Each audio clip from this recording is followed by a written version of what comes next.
Mereka tidak tahu bahwa saya sedang membuka tabir mereka. Tabir bahwa mereka ini wataknya begini, Jokowi dan rombongannya wataknya begini. Orang Jawa itu rasisnya kayak begini wataknya. Orang Batak itu rasisnya. Kenapa saya sebut marga, suku? Karena buktinya ada semua. Saya kan tidak boleh sebut, saya orang human right, tidak mungkin. Tapi ketika saya sebut nama, di Amerika pun white racism. Saya bisa membuktikan di pengadilan kalau orang nanya buktinya. Kakak punya bukti itu? Saya punya. Wow. Ada teknik membuktikan. Satu yang saya mau bongkar rahasia. Caranya begini.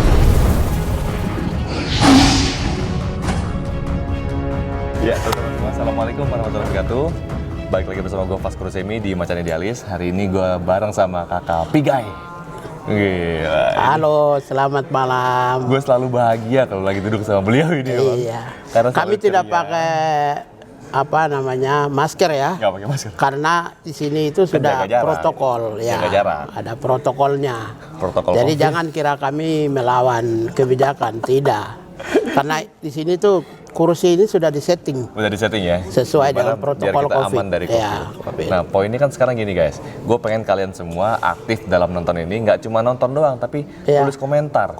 Diskusi di bawah, ngobrol-ngobrol. Banyak-banyak. Jangan, biasanya di atas 1 juta orang yang nonton. Kasih viral lagi. Dan kakak ini janji nih, dia bakal baca nih komentar satu persatu nih. Saya selalu baca.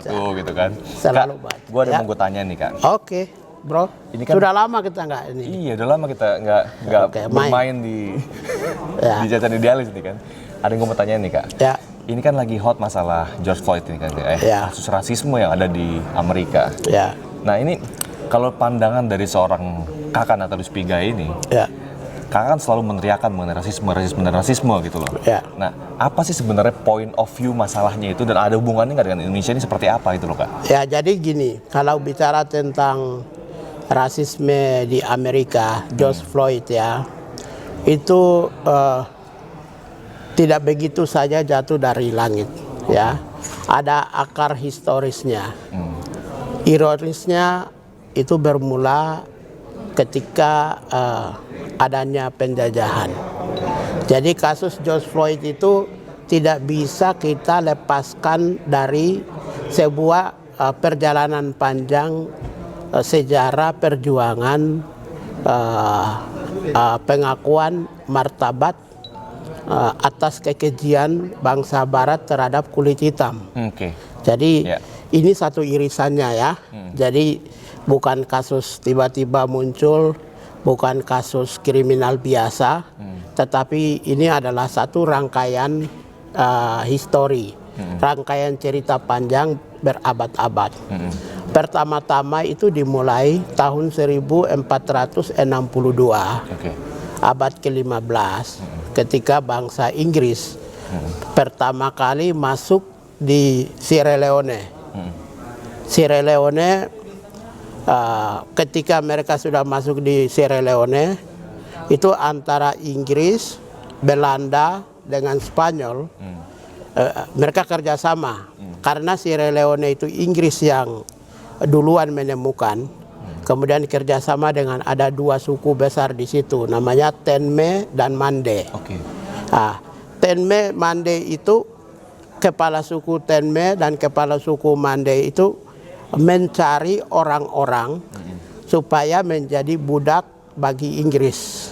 Kemudian mereka jual dengan sekian dolar. Lalu akhirnya tahun 1462 itu perjanjian antara korporasi dari Spanyol, perusahaan company Spanyol, company Belanda dengan company Inggris. Inggris menjual kepada Spanyol dan Belanda. Itu abad ke-15 lah itu ya? Abad ke-15. Kemudian budak-budak dari Sierra Leone ini, mereka dikirim ke West India, India Barat di Karibia. Mereka dikirim ke Karibia. Setelah itu sampai di Karibia mereka dipekerjakan di situ, lalu masuk ke Amerika Serikat. Jadi sebenarnya perbudakan yang terjadi itu bermula dari Sierra Leone. Lalu mereka masuk di Amerika sampai mereka menjadi warga Amerika, bergaul dengan orang-orang Amerika yang berasal dari Eropa, yang sudah ada di sana, kulit putih. Kemudian juga orang-orang Amerika Latin yang ada di situ, ya, orang dari Meksiko, orang dari Kanada yang ada di situ, dan termasuk juga orang Indian di Amerika. Setelah sampai 1860-an, itu kan terjadi revolusi sosial di Amerika. Revolusi sosial itu orang negro itu terbagi dua kelompok. Kelompok yang pertama ini adalah kerjasama dengan Inggris, karena revolusi sosial itu kan Amerika dengan Inggris lawannya, karena Amerika ingin melepaskan diri dari penjajahan Inggris. Kemudian negro yang sering hadapi rasisme di Amerika, itu mereka menjadi pasukan Inggris melawan Amerika. Tapi ada negro-negro lain di Amerika, kulit hitam lain yang di Amerika, yang mereka tetap bergabung dengan orang kulit putih di Amerika menentang Inggris. Akhirnya setelah pasca revolusi sosial di Amerika, itu mereka kulit hitam yang gabung dengan Inggris, itu mereka meminta kompensasinya adalah Inggris harus mencarikan kehidupan yang lebih baik di suatu wilayah, karena dari hampir kurang lebih 3 abad selama mereka ada di Amerika itu menghadapi rasisme. Sehingga dicarikanlah oleh Inggris setelah pasca revolusi sosial itu di Nova Scotia. Nova Scotia itu sebelah timur Kanada. Mereka ditempatkan ribuan orang di situ oleh Inggris, tetapi karena iklim cuaca yang tidak bisa mereka menyesuaikan, keadaan cuaca sangat dingin, maka Inggris mencarikan tempat baru, antara lain 2, sebagian di Inggris itu sendiri, sebagian di Kanada tetap, lalu yang sebagian di Sierra Leone, dan sebagian bentuk negara baru namanya Liberia. Jadi itulah sebenarnya kalau kita mau ingin tahu proses bagaimana kulit hitam itu menghadapi rasisme. Pembentukan negara Liberia, Anda lihat bendera Liberia kan sama itu dengan Amerika. Mirip kayak sama ya. Mirip. Terus yang presiden pertama sampai presiden kelima Liberia itu lahir di Amerika semua. Kemudian mayoritas penduduk Liberia yang berpendidikan itu orang-orang Amerika, kulit hitam, black. Yang di Amerika mereka hadapi rasisme. Kemudian yang kedua tetap kembali gabung di Sierra Leone. Kedua negara inilah sebenarnya awal mula hasil dari perbudakan. Maka salah satu tokoh besar di Amerika itu namanya Du Bois. E.W. Du Bois itu di dalam disertasi pertama di Harvard University kalau nggak salah, tahun 1900 awal. Dialah yang mengkonstruksi sejarah perjuangan kulit hitam dari perbudakan dan rasisme. Cerita panjang ini berlangsung terus ini. Berlangsung terus sampai salah satunya adalah peristiwa kemarin George Floyd. Jadi peristiwa Amerika di mana perlawanan kulit hitam kepada kulit putih di Amerika atas superioritas kulit putih di Amerika, itu adalah sebuah peristiwa yang kedua pasca revolusi sosial. Jadi begitu panjangnya revolusi sosial aja sudah 1860-an. Tapi di dalam revolusi sosial itu ada 2 kelompok. Yang menentang rasisme itu adalah orang kulit hitam Amerika yang memihak kepada Inggris, menentang Amerika. Itu sebenarnya adalah orang yang tidak puas akibat rasisme. Tetapi orang kulit hitam yang gabung dengan Amerika dan Hindian menentang Inggris itu sebenarnya tidak. Karena mereka menginginkan Amerika lepas dari Inggris. Maka sampai hari ini Amerika Serikat kan tidak menjadi dominion Inggris. Karena pasca revolusi sosial dia lepas. Jadi kalau kemudian sampai tahun 1960-an, 60 awal, itu segregasi rasial di Amerika itu sangat tinggi. Segregasi rasial itu adalah indikatornya dilihat dari pemisahan di dalam tempat-tempat publik, misalnya di gereja juga bisa kulit hitam sendiri, kulit putih sendiri. Kemudian di bis juga dipisahkan, tempat kursi di tempat-tempat sekolah juga dipisahkan, tempat pertemuan juga dipisahkan, tempat makan juga dipisahkan. Segregasi sosial yang dengan sadar dan sengaja dibiarkan oleh negara di Amerika itu berlangsung sekian lama sampai tahun 1960. Kemudian perlawanan oleh Martin Luther King dan lain-lain menghadirkan sebuah American Mosaic. Mosaik Amerika. Yang dimaksud mosaik Amerika adalah berkurangnya rasisme dan diskriminasi rasial di Amerika. Ketika kita lihat peristiwa George Floyd kemarin, itu salah satu kasus yang muncul, 1-2 kasus yang sering muncul yang dilakukan oleh aparat kepolisian di dalam penerapan kepolisian yang menentang hak asasi manusia, penegakan hukum yang tidak profesional. Satu positif yang kita tarik adalah satu kasus kecil yang dihadapi oleh seorang yang namanya George Floyd. Ini menjadi goncang di Amerika. Ini jadi martir itu ya. Itu artinya Amerika sebagai mosaik itu betul-betul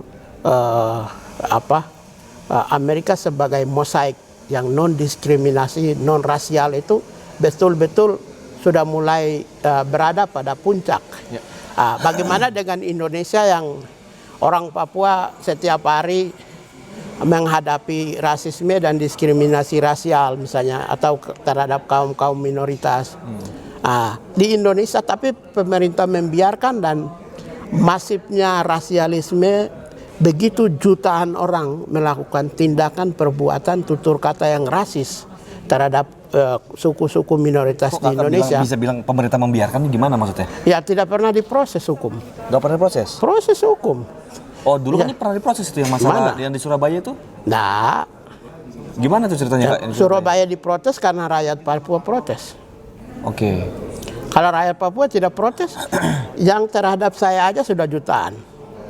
Pernah nggak diproses? Padahal itu diketahui oleh Kapolri, diketahui oleh pimpinan, pejabat-pejabat negara, bahkan istana negara pun ikut memberi komentar. Tapi proses hukum kan tidak pernah. Artinya begini, hebatnya Amerika, satu kasus kemudian menjadi sensitivitas publik Amerika, itu menunjukkan bahwa tingkat kedewasaan kemudian penghargaan terhadap pluralitas di Amerika itu tinggi. Jadi ketika satu kasus itu jadi sensitif semua.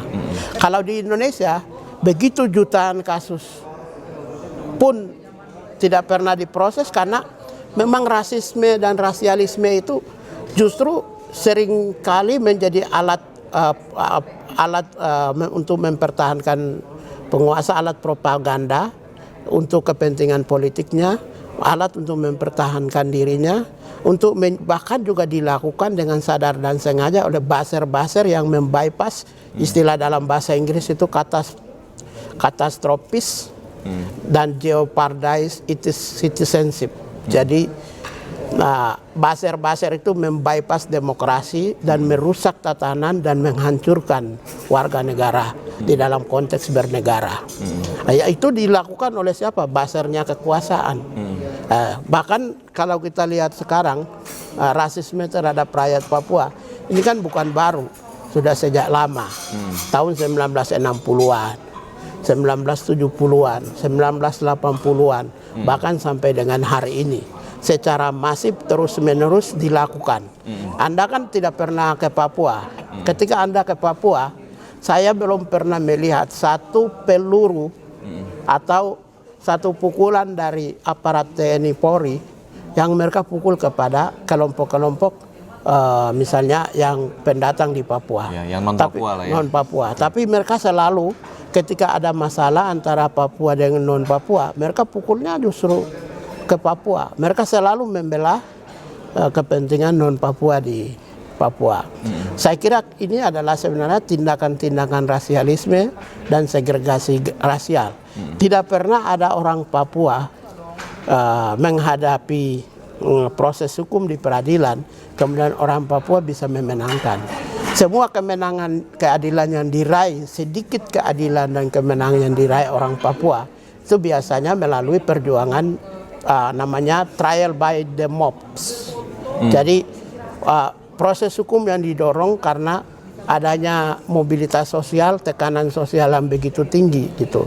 Jadi ketika adanya tekanan sosial, adanya protes yang begitu besar, maka dilakukan proses hukum. Ya Itu meskipun dirasakan sedikit rakyat Papua, itu dirasakan kan? ya contohnya di Surabaya.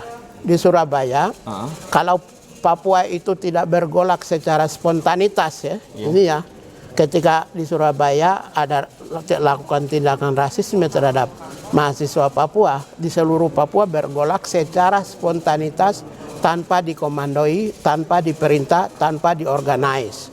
Karena rasisme itu menyerang setiap individu, setiap manusia. Maka pada saat itu mau tidak mau memaksa lembaga peradilan memproses seorang pelaku rasialisme. Tapi akhirnya apa? Mengecewakan. Dia hanya dihukum 7 tahun, tetapi mereka yang protes 7 atas tahun ketidak atau 7 bulan? 7 bulan. Oke. Dia dihukum 7 bulan. Makasih. Dia dihukum 7 bulan. Tapi mereka yang protes terhadap ketidakadilan dan rasialisme di Papua, sekarang itu Bukhtar Tabuni dihukum 17 tahun penjara. Kemudian mereka ada beberapa yang dihukum 15 tahun penjara, ada 2 orang, 10 tahun penjara, kemudian 8 tahun penjara, 5 tahun penjara. Jadi padahal mereka ini bukan pelaku, mereka ini bukan aktor. Aktor dan pelaku protes anti rasialisme di Papua itu adalah rakyat Papua secara keseluruhan. Karena apa? Ketika Anda bilang saya rasis, kata-kata rasis, maka bukan tidak hanya saya saja yang kena. Mungkin dia juga kena, teman-teman saya Papua secara keseluruhan kena. Pada saat yang sama tanpa komando mereka turun. Di Amerika tanpa komando dari Black Panthers pun kasus George Floyd itu seluruh kulit hitam di Amerika ikut turun, even dia mantan presiden, even dia artis terkenal, tokoh-tokoh terkenal, rakyat juga ikut. Bahkan kulit putih pun ikut, kulit berwarna yang lain pun ikut. Karena itu apa? Itu menyayat sebuah perasaan kemanusiaan dan mengganggu tatanan peradaban baru. Itu mencerminkan kebiadaban dan mencerminkan eksistensi perbudakan dan kolonialisme baru di era yang modern ini. Karena itulah maka di Papua juga melakukan hal yang sama.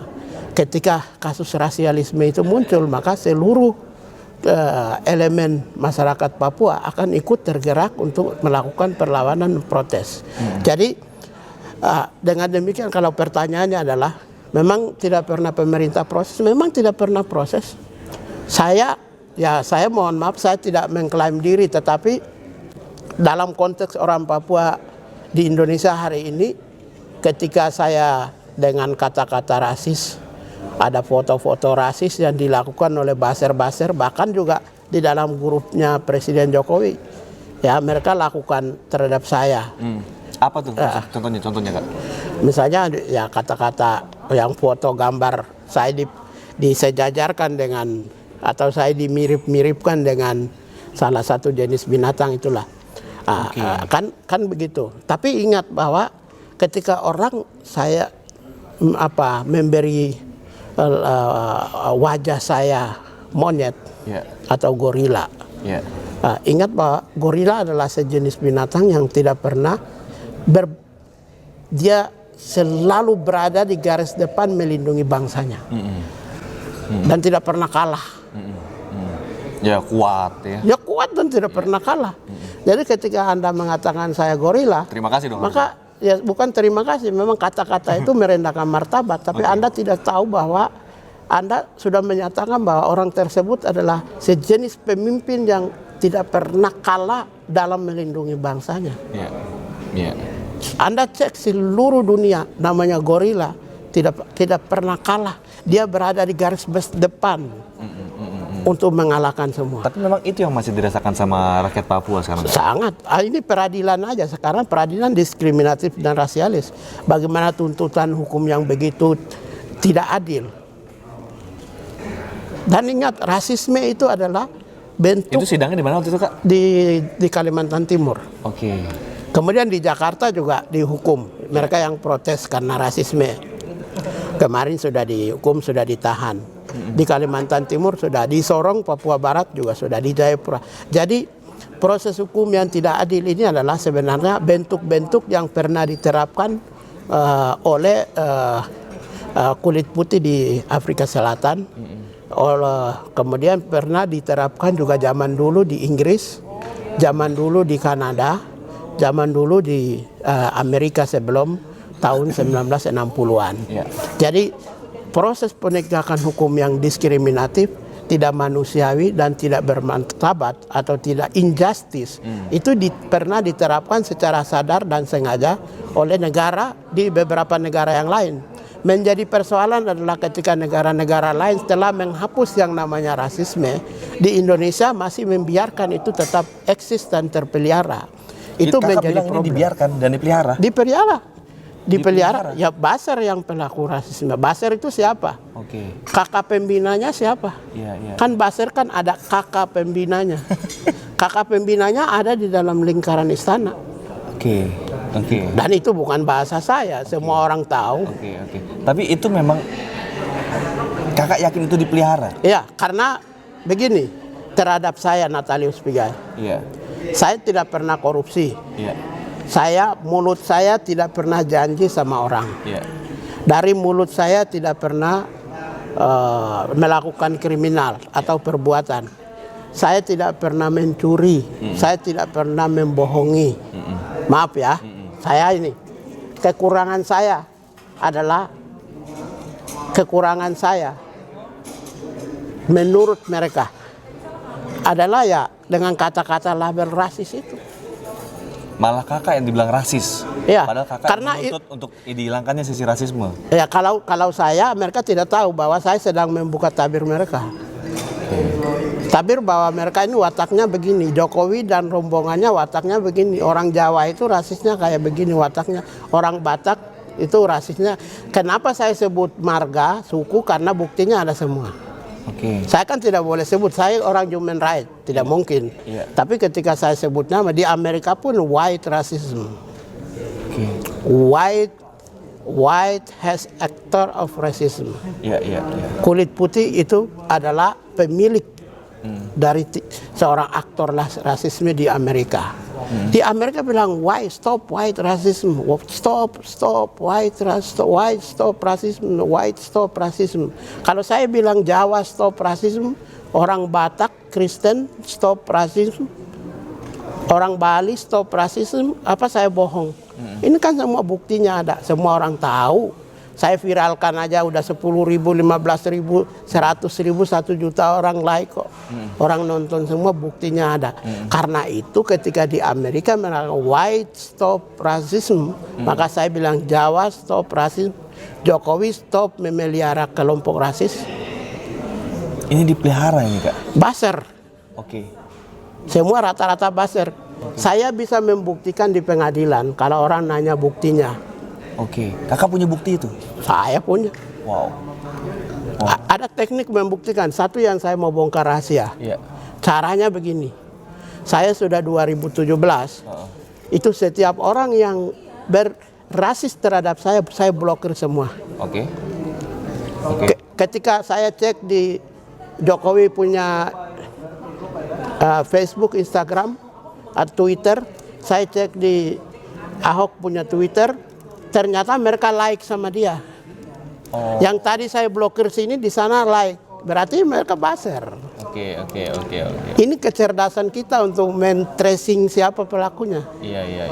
Jadi semua yang saya blokir itu rata-rata mereka like, pendukung, pokoknya komentar-komentar Jokowi, Ahok dan kelompok-kelompok itu justru mereka kasih komandan Jadi stop kalian sudah hebat. menyimpulkan memang itu dari kelompok yang mana gitu Ya kan bisa. Iya. Tracing aja. Contoh Itu tracing sederhana, apalagi kalau kita Sederhana. bisa pakai tracing yang lebih rinci kan, itu Rinci. pasti ketahuan sih sebenarnya. Jadi tracing. Makanya saya berani sebut nama itu karena saya bisa tracing dengan ini. Jadi semua yang mereka tidak tahu kalau saya itu selalu blokir semua. Maka yang masuk ke saya kan sedikit tuh. Iya. Yang orang rasis sama saya itu kan biasanya dikirim oleh teman-teman. Ini, Bung, Bro, Natalius, ini ada yang rasis ini sama lo. Padahal gue udah blokir semua. Iya. Gue nggak, di tempat saya tidak bakal mereka masuk. Karena begitu berbeda dengan saya, terutama dalam konteks orang yang hate speech dan rasis, saya blokir langsung. Itu sejak 2017. Itu banyak banget dong diblokir sama KPG. Oh iya, udah jutaan kali. Makanya kalau teman-teman kita, teman-teman kita yang tidak biasa blokir, itu biasa baper. Kalau saya nggak pernah baper, kan saya memang sudah blokir dan yang masuk ke saya itu yang udah normal-normal. Memang biasa Kak, orang yang memperjuangkan sesuatu itu pasti ada yang nyerang, itu pasti ada. Iya, tapi sistem saya dari 2017 bulan November itu saya sudah blokir. Iya. Jadi ingat ya, kalau memang kamu mau rasis sama saya, kamu mau hate speech sama saya, sudah pasti saya blokir. Oke. Itu kuncinya. Tapi ketika kita lihat di Jokowi dan Twitternya Jokowi dan Ahok, itu semua mereka kasih like semua, itu orang yang kita blokir itu. Oke. Berarti ini pendukung. Oke. Ini buzzer. Oke. Ya, Ini tracing sederhana. yang Bukan. bisa Ini hanya. tapi terlihat gitu ya. Saya 5 tahun jadi investigator di Komnas HAM. Iya. Bukan anak buah lagi, pimpinan lagi. Iya. Hampir puluhan ribu kasus saya tangani. Betul. Jadi saya juga sertifikatnya ada. Ya saya tidak perlu sebut. Betul. Karena itu kepada saya, ya, kamu hati-hati juga, para buzzer. Iya. Saya akan tahu semua itu. Iya.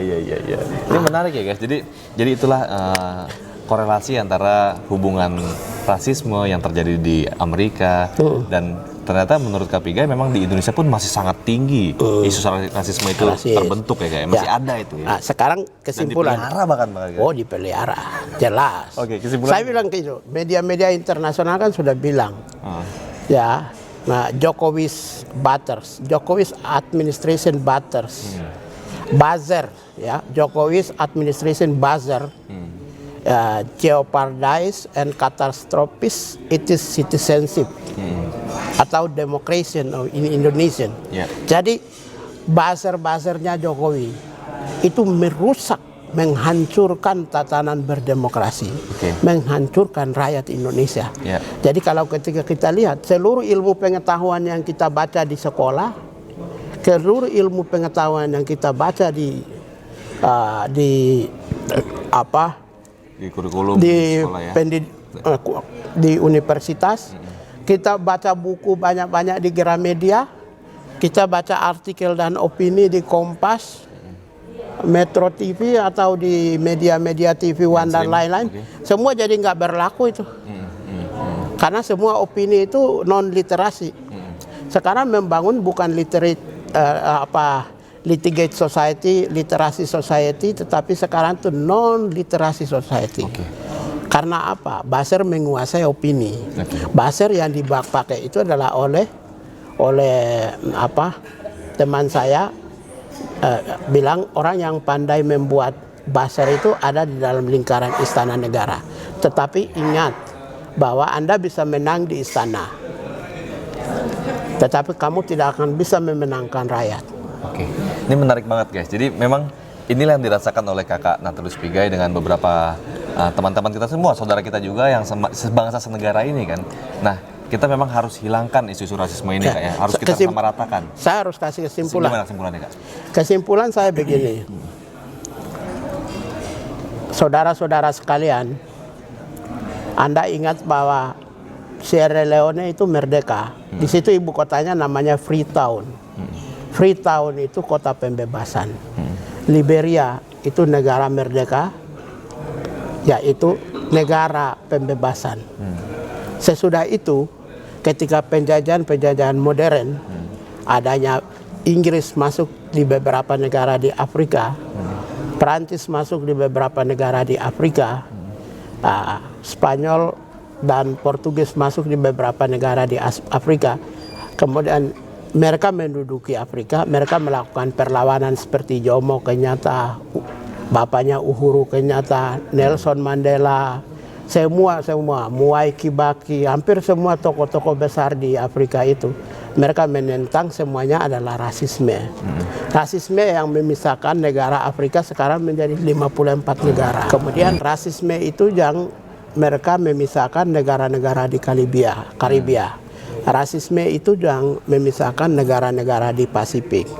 Karena itu terakhir Sudan Selatan dan Sudan Utara juga merdeka karena adanya rasialisme, diskriminasi. Kemudian Yugoslavia juga pecah karena adanya diskriminasi rasisme antar etnik.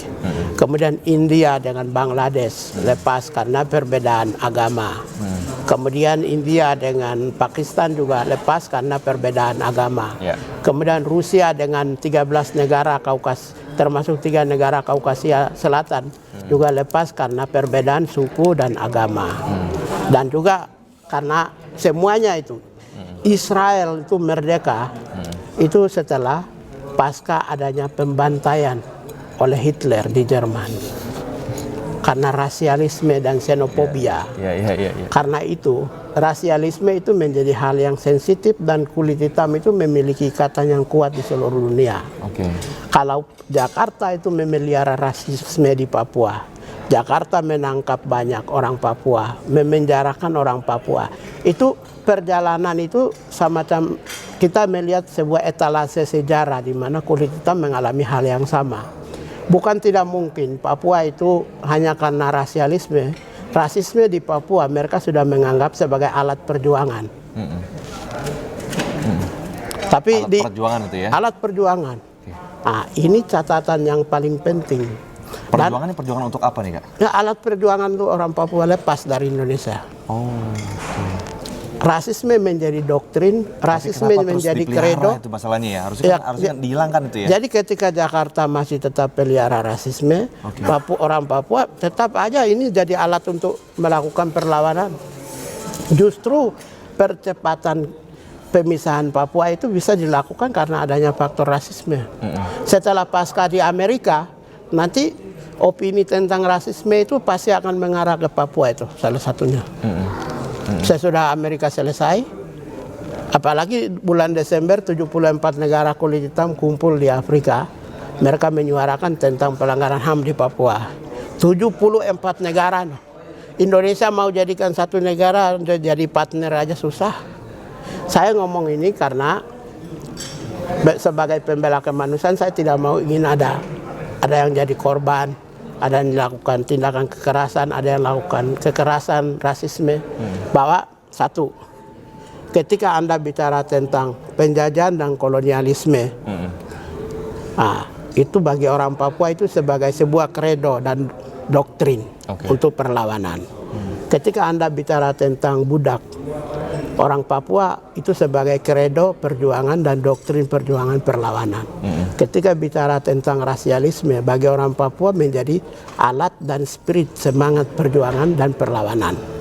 Jadi cara pandang kita beda. Ketika Jakarta mengatakan Papua itu separatis, nanti Papua bilang kami patriotik. Dulu sama Belanda mengatakan Soekarno itu separatis. Soekarno bilang saya patriotik nasionalis. Jadi ini cara pandang sebenarnya mau dilihat dari sudut pandang mana tergantung. Solusinya apa Kak?